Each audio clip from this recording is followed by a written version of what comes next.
Stephen Curry pinahanga lahat ng nasa arena dahil sa malupitang shooting pagdating sa 3 points. LeBron James at Michael Jordan nagbigayan ng respeto. So last day ng All-Star Weekend, sa araw na to ay nagharap na ang Team LeBron at Team Durant, kaya naman wag na natin patagalin pa to mga bro at umpisahan na natin yan.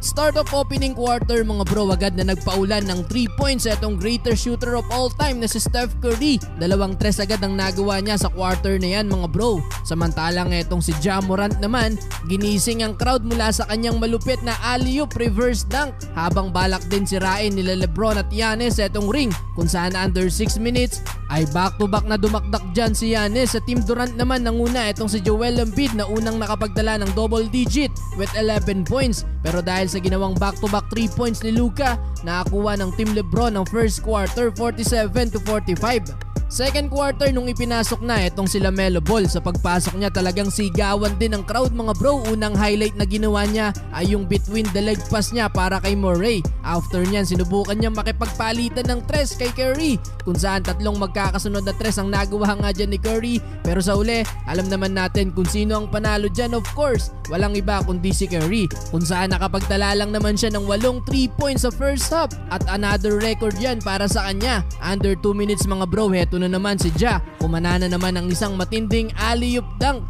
Mula ulit yan sa pasa ni Trae Young, and this time alley-oop 360 dunk naman ang ginawa niya. Dapat talaga kasama etong si Ja kahapon Matapos niyan bumawi naman ng 2 salampak etong si LeBron at Giannis, pero nakakuha naman ng Team Durant ang second quarter. Sa halftime naman mga bro, pinakilala yung 75 greatest players sa NBA, kung saan nagpalitan nga ng respeto etong si LeBron James at Michael Jordan. Entering of third quarter, it's all business pa din para kay Curry, kung saan sa tres niya under 8 minutes, siya na ang may hawak ng most 3 points sa All-Star Game. Pero hindi pa siya dyan natatapos mga bro, dahil sinundan niya pa yan ng 3 magkakasunod na 3 points, 2 doon sa logo pa nang galing. At yung isa doon ay tumakbo na siya pababa dahil alam niya ng pasok yung tira niya. Kaya naman sa lahat ng nasa arena, hindi makapaniwala sa hot shooting na yan ni Steph Curry. Meron na siyang 15 3 points sa quarter na yan, kaya naman halos nasa kanya lahat ng highlights sa third quarter. Fourth and last quarter, seryosohan na ang laban, pero hindi pa din nila mapigilan etong si Curry na patuloy na nagpapaulan ng 3 points. Pero nagawang makuha ng Team Durant ang kalamangan 152-151.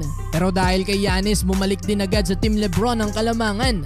Naging intense ang laban nung nakakapukol ng 3 points etong si Zach LaVine 161-160. Pero dahil sa 3 points ni LeBron James, natapos ang laban mga bro 164-160. Nakapagtala dyan ng 50 points etong si Steph Curry, shooting 16 of 27 pagdating sa 3 points. At wala nang ibang nakapag-uwi ng MVP kundi siya din mga bro. Cheat code activated.